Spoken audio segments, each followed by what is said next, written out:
Look at that delightful array of cutlery. Stay with me, guys. We'll talk about them.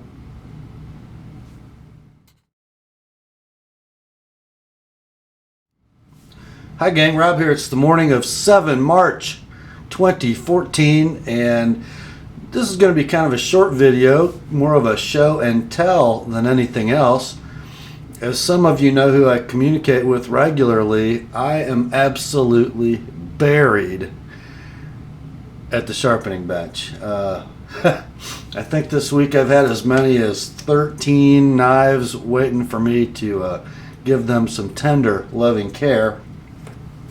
And frankly, I don't have time to review some of these knives just because I'm so busy. I'm actually taking a couple vacation days from work to catch up on sharpening tomorrow and Monday. So I have some really cool knives in for sharpening, and before I send them back, I just had to show them to you guys. So I've picked kind of a representation just to run in front of the camera, and well, here goes. There won't be full reviews on these. They're all going home to their owners today, but I thought you'd like to see them because some of them are so cool. The first two are from my buddy Ren, who's become sort of a regular sharpening customer. Did a 940 for him. That beautiful stainless steel spider edge police was his knife, and a couple of his today that we're going to look at. One is this discontinued, relatively old, and quite beautiful Buck 120. Yeah, the big brother to the 119 special. Oh my. Take a look at this, guys. Some of you, I'm sure, are familiar with this knife. Oh, it's long. The blade is, oh gosh, I think over 8 inches.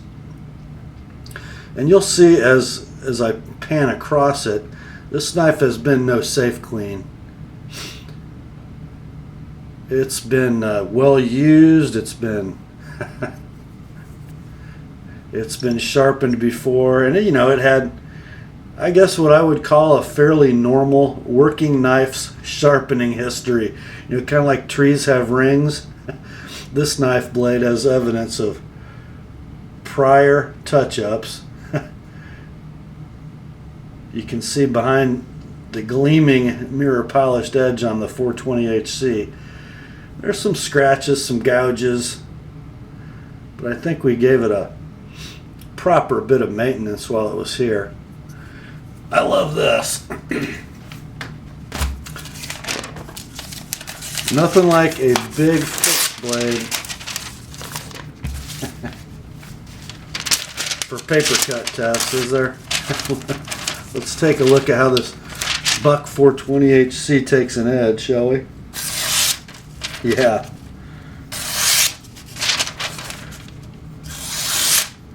That's what I'm talking about. Ren, I bet your old 120 hasn't been that sharp in a while. So that's number one. Oh, isn't it beautiful? Guys, if you don't keep track of this stuff, the 120, because it's no longer made, these things do blood in the secondary market. It's hard to find one of these knives for under about $60 or $80. And as you know, the 119, the shorter version, still available at Walmart, I think, for what, $30, $35. Next, a second knife from Ren. Oh, another cool classic. Look at this, guys. Anybody recognize that? The handle shape is recognizable, isn't it? Well, the clip gives it away. It's a Benchmade, and it's a Benchmade striker. This is an old striker. I'm thinking more than 10 years old. It's not the new Axis striker. It is not a nitrous striker. It is an old original liner lock striker.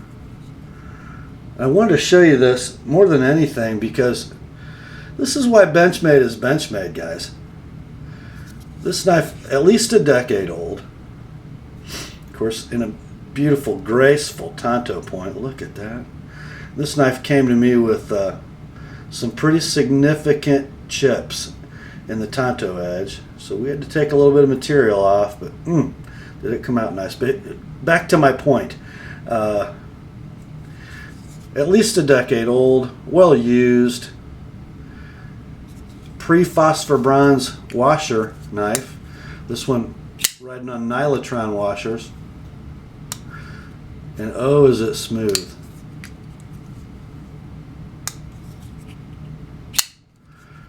Absolutely no blade play in any direction. Lockup looking good, as a stainless steel liner lock should be. The locking leaf basically rides in the middle of the blade tang, just like it should. Probably been like that for years. Listen to that thing open and close. Just solid as a rock. And when I had this thing apart to clean it and lubricate it after sharpening, a little bit of a testimony to Nylotron washers. The washers looked brand new. You know, they weren't rounded over on the corners. They weren't frayed at all. They're just beautiful. This knife still in fabulous condition after all these years and all the use that it's had. Just take a look at the coating. Again, not a safe queen, but a well-maintained blade from Ren. I did touch up your serrations too, Ren, if you're watching, so you are sharp, buddy. Let's see how this one cuts.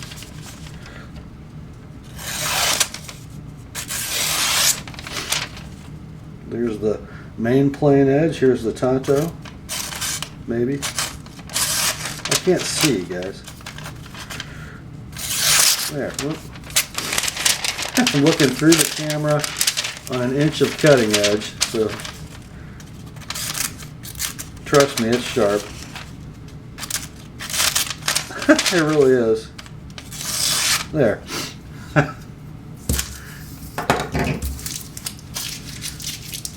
So that is the striker. Let's see what else we've got. Oh, sort of on a common theme. You know, those old Benchmades, because of a relationship between Benchmade and Emerson, the old Benchmades looked a lot and acted a lot like an Emerson. This one, a relatively new one from Ernie.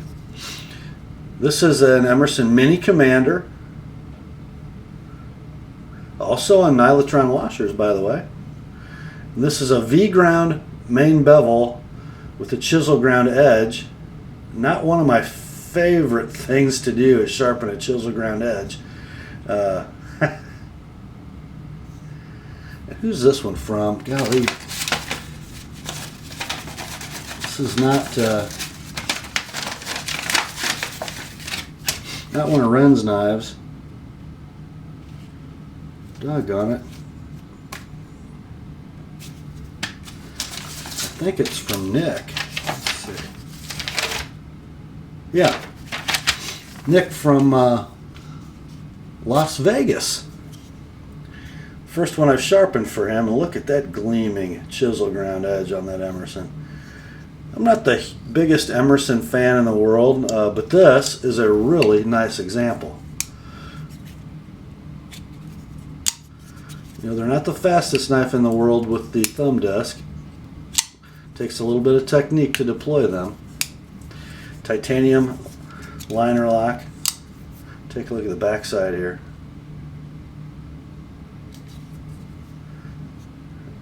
And as you guys know, the chisel ground edge is not the most fantastic slicer in the world, but I think this one got sharp. Let's see. Yeah. That recurve really gathers the material, as you can see on that cut. Sort of wants to bind up in the recurve area of the blade. But it'll do. And isn't it gorgeous? So that's that one. And then got a couple Sabenzas in. This one for a this one's the Insengo. Isn't this gorgeous? Let's see, who sent this one in? This one is from, oh, This is from Mon, and I think this one goes all the way home to, yeah, California. This purchased, I think, by Mon from True North Knives. And guys, I just love sharpening Nsingos. It's a great slicing blade profile, and it is so well designed for utility because it's so well designed for resharpening.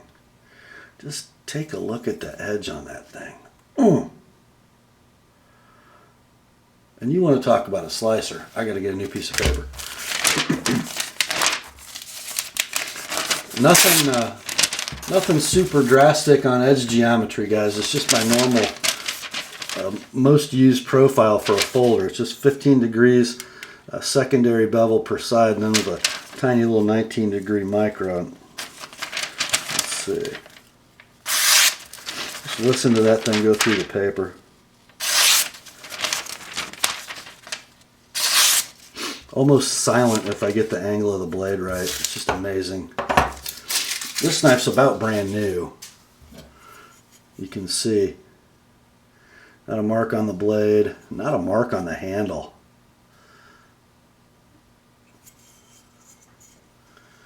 Just a gorgeous piece of work. Knew you'd like to see that. I'm still waiting for my small Nsingo to show up, and this is after my spa treatment. Just a minor polish on these washers. And some new fluorinated grease. Look at that. Too bad Sebenzas aren't fast. Really. And let's look at the last one. This one is from my fellow Fort Wayne native, Josh. This is a large 21 micarta inlaid clip point Sebenza. This knife Josh bought, I think, on a forum, maybe on eBay, and it was completely jacked up. One of the handle scales was machined incorrectly, and it had major centering issues. Of course, for a minute we kind of wondered if it was a genuine Chris Reeve, and it was. And it went back to Idaho, got fixed. Josh got it back and then brought it over for me to sharpen. Had an unmolested factory edge, but as we know, although it is a great, strong utility edge from the factory on these knives, it wasn't exactly a slicer. But I think it is now. Let's take a look.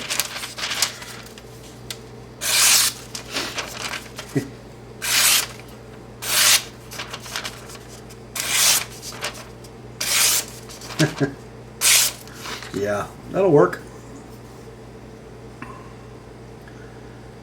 Anyway, I just thought you guys would like to see some of what comes across my bench. Oh, they came out nice. Well, I'll leave you with that on a Frame Lock Friday. You won't see this video on Friday, maybe. But I thought before I put them in their boxes and sent them home, I'd share them with you all. Grace to you and peace, my friends, from God our Father and the Lord Jesus Christ. And remember, the word is sharp.